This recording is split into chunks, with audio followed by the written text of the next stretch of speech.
welcome to you. It's a pleasure to have you for company this week on the program as we celebrate 60 years of nationhood.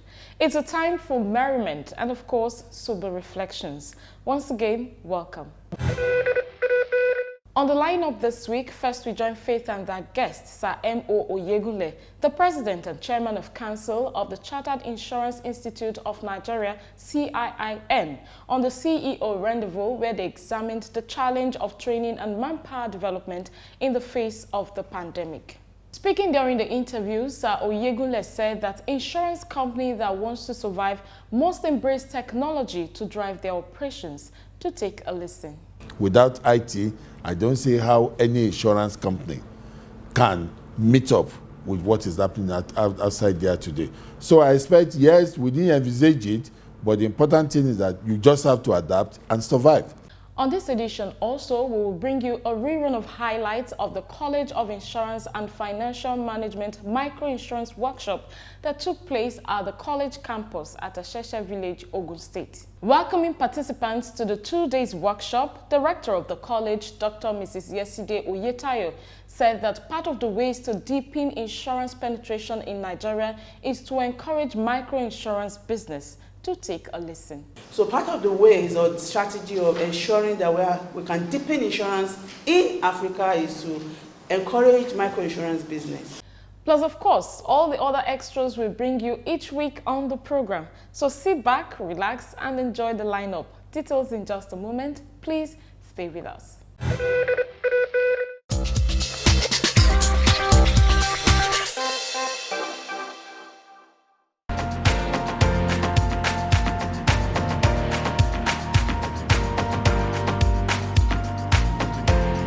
A very warm welcome to you. It's a pleasure to have you join us on the CEO Rendezvous this week. Our guest on the Rendezvous is the President of the Chartered Insurance Institute of Nigeria, Sir M.O. Oyegule. Together we'll be looking at the challenge of training and the manpower development for the insurance industry, especially at a time like this. Thank you so very much, President, for finding time to join us on the program. Thank you very much, the Almond crew. I welcome you. Thank you, sir. And let me start by saying a very big congratulations to you. Your investiture was done recently in the midst of all that is that was happening. We, before now, were expecting the drums to roll out, but unfortunately, some of us had to attend it virtually. But I just want to know, how did that make you feel? Yeah, to the glory of God, it was a successful ceremony. Yes, many of you could not dance, but those of us that were there, we danced that day. It was very interesting. One, have cause to be very, very grateful to God. Yes, if it would have been physical, of course, it would have been difficult to gather that number of people in a room. So at least more people had the opportunity to attend. And the wife of the governor of Ogun State gave her address from her base, which was quite good. But as I said, I have got to be very, very grateful to God. It's indeed a privilege to serve the Institute at this time around. Although as the 58th president, I faced the COVID challenge, which was what makes it unique. But we thank God we had a successful ceremony. Okay, sir. Then again, you've been referred to as a backbone of president by a previous president before you. Now you have moved from being a backbone to the chairman sitting in the saddle. How does that make you feel? Yeah, first and foremost, I'm committed to the Institute. I started serving the Institute about 35 years ago when I was the chairman of Kaduna branch. And since then, I've always been involved in one thing or the other for and on behalf of the Institute. I work closely with the past 5 presidents, so I understand exactly what the issues are. I understand what is the vision of the Institute.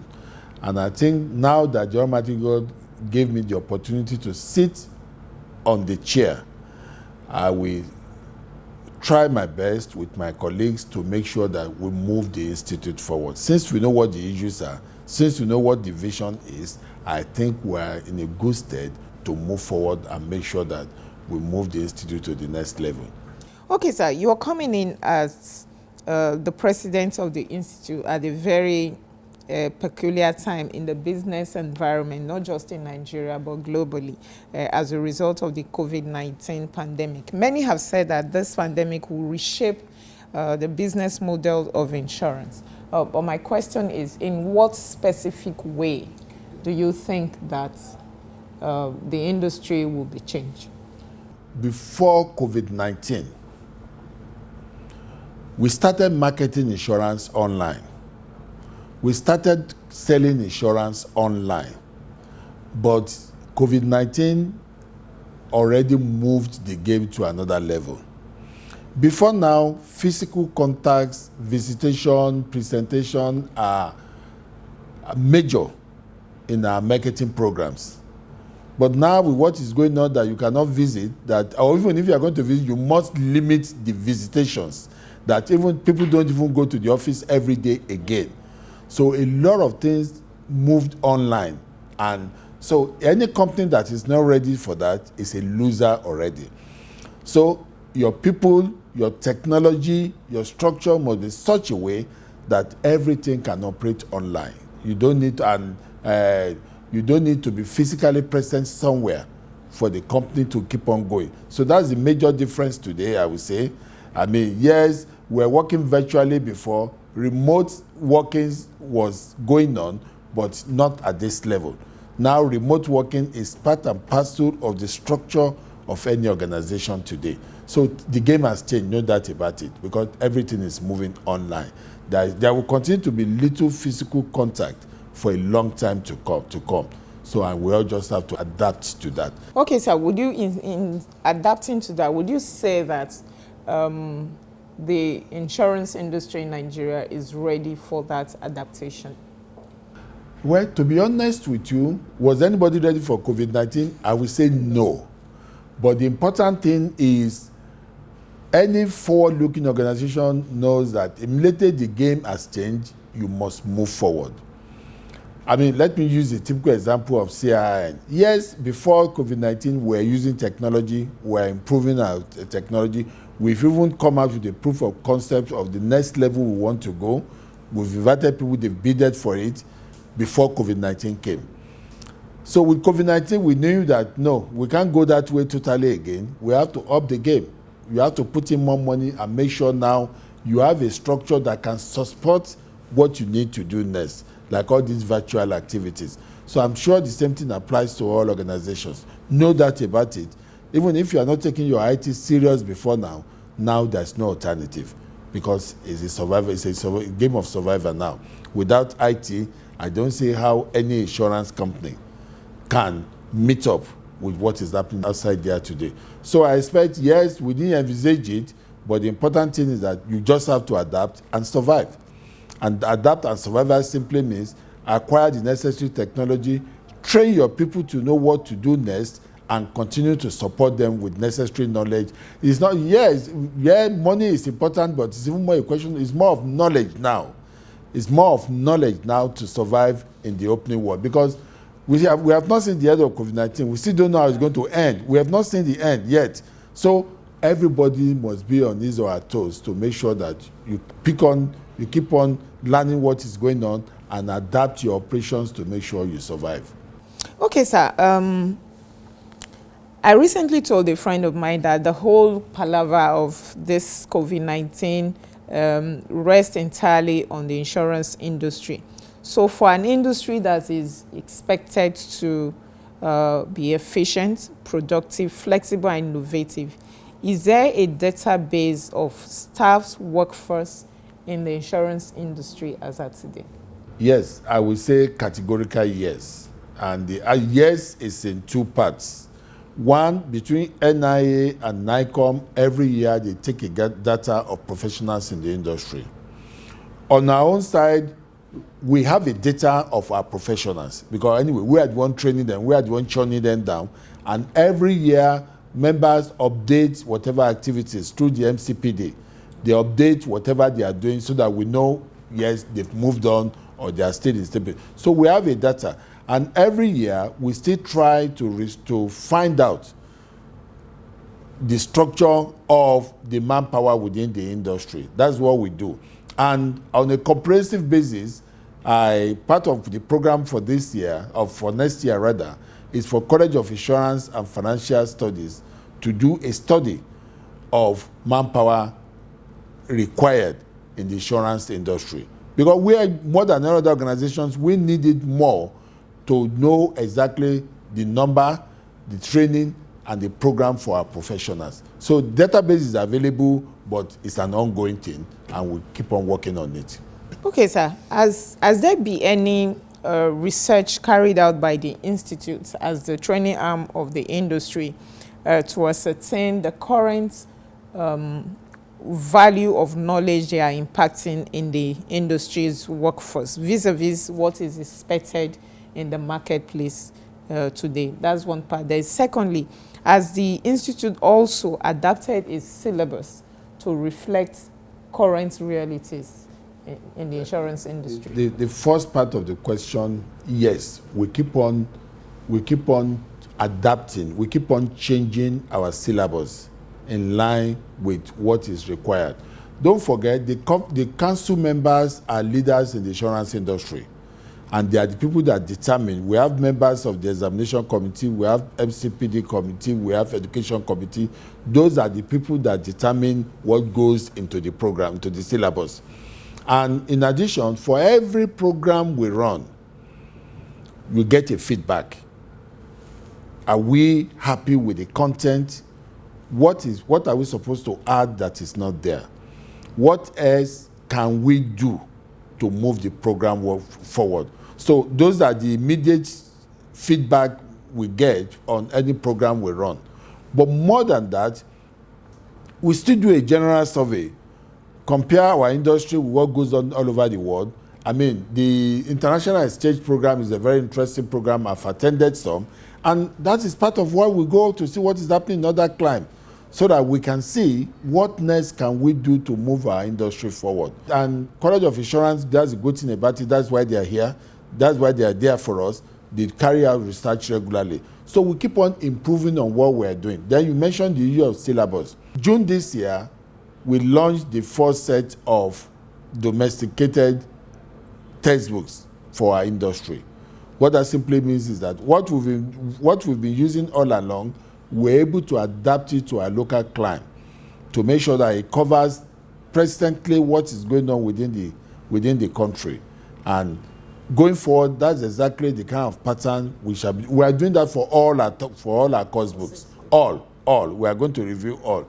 And of course, and shortly after that one came out, developments are already going on in the industry already. So that means another 2 years, we have to do something. We have to make sure that we work on that again. So we keep on working on it to make sure that whatever we are giving to our students are correct, and that the professionals we are churning out are people that understand what the business is all about, and they can add value to the industry. 2 years ago, we added Takaful and microinsurance to the courses we offer. They were not there before. But there are issues now, so every student must understand that. And as I said, business communication, yes, there is IT inside business communication before now. But now IT has become a big issue. It's not just something you can read a chapter and move on again. It's something every professional must understand and knows that it is critical for his success as a professional. So it's a mobile thing, and we keep on improving on what we're doing. I mean, that's the only way we can be here today. Okay, sir. To what extent has the Institute adapted technology in the areas of training and examinations before the COVID-19 pandemic? Of course, we were using technology before COVID-19, but nobody envisaged that technology would take over the way it did. When COVID-19 happened, in fact, many people thought that we will not be able to hold most of our programs because really we were not ready to go online immediately. But thank God we were able to adapt. I'm confirming to you that we ran all our programs, despite COVID-19, online. And by May, we started with a free webinar for all professionals just for everybody to understand the game has changed and what to do next. And since then, our partnership with Lagos Business School, the annual budget analysis, we're able to do it. And I'm happy and proud to report that the College of Insurance and Financial Studies Management, they've been able to run all their programs online despite COVID-19. Even the diploma program is running online now, which I consider a big achievement. I mean, College of Insurance was able to acquire the learning management system, so they set exam online, they give results online, and I mean, so we're at that level now. And by the special grace of God, next year, we are going to start doing the professional exam online. So a lot has changed. And I'm happy and proud to say the Institute is up of the game. And we'll keep on making sure that our professionals get value for their money. Okay, sir. We do know that the COVID-19 pandemic has also opened a vista of learning platforms all over the world. You can sit in your home and learn in Australia, in America, and all of that. But I just want to say, for some of the programs of the Institute, I don't know they are not free. So for a new world that is opening and people having access to knowledge all over the place, how does that impact your revenue or your income? First and foremost, people having knowledge, access to knowledge all over the world is a good thing for everybody, particularly for a professional that wants to grow. Now, how does that affect the Institute? So long as we keep on doing things in the right way, our income should not drop. Yes, now we are suffering some drop because we are adjusting, we are tweaking the game to the right direction. Because don't forget, the kind of knowledge we offer is not the general kind. We offer courses that are tailor-made for this market. And even when we say we are doing programs, we do programs that are particular, that are specific to what operates within our environment.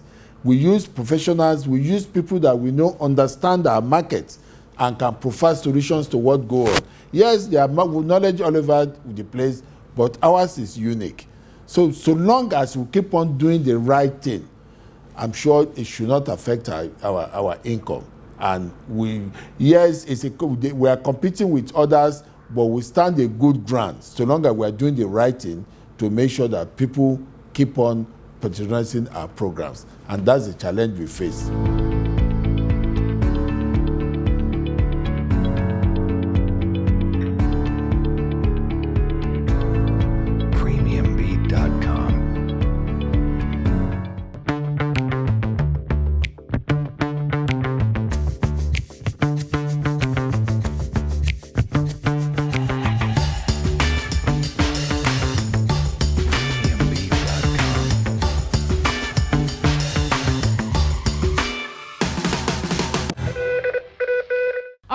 Welcome back.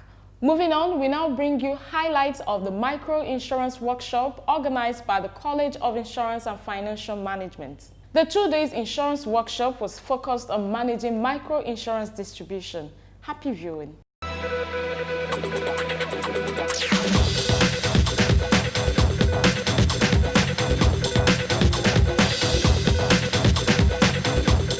The College of Insurance and Financial Management, in partnership with the International Labour Organization Impact Insurance, recently put together a 2 days workshop at the college's main campus at Arese, Lagos-Ibadan Expressway. The 2 days workshop focused on managing insurance distribution. Welcoming participants to the workshop, the rector of the college, Dr. Mrs. Yeside Oyetayo, said that the idea behind the establishment of the college is to deliver training which are of global standard. The idea for us is to be able to deliver training which are of global standards at the college, and so that is our main aim. The ILO is actually collaborating with us alongside the GIZ in terms of human capital development in microinsurance, because we are all aware that the insurance penetration figures in Nigeria and particularly in Africa are quite low. So part of the ways or strategy of ensuring that we can deepen insurance in Africa is to encourage microinsurance business. And that is why 2 international organizations are actually helping in development, and part of which is the Human Capital Development Initiative they're having with the college.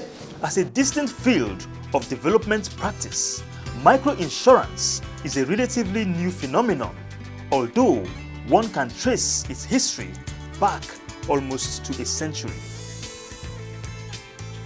The development of microinsurance involves more than the development of new products and new institutions to deliver them. The 2 days intensive workshop on managing microinsurance distribution tasked the participants.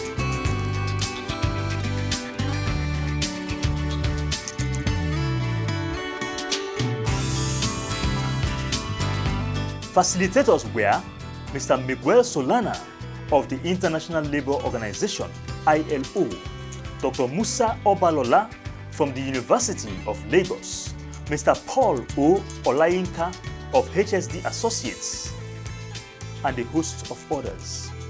In his presentation, Mr. Solana of the ILO said that microinsurers must critically examine their distribution channels, as the degree of trust will change from channel to channel.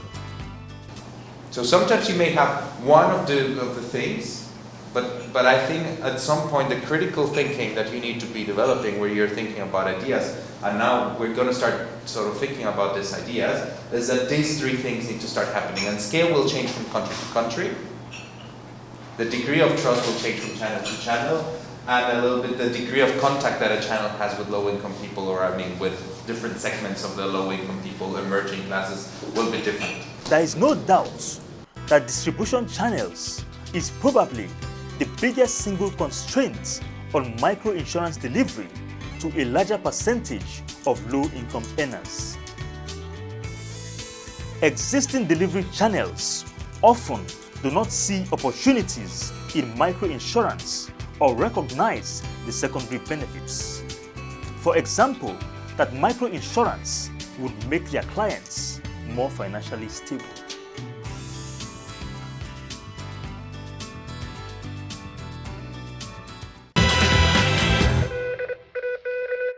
All right, that's our time on the program this week. Many thanks for being a part of it. Join us again, same time, same station next week for a fresh package. In the meantime, feel free as always to connect with us on all our social media platforms. If you missed any part of today's episode, you can watch it on our YouTube channel, Almond Finance TV. My name is Lucy Olugbe, and until next week, from the entire team, it's goodbye. And happy anniversary, Nigeria.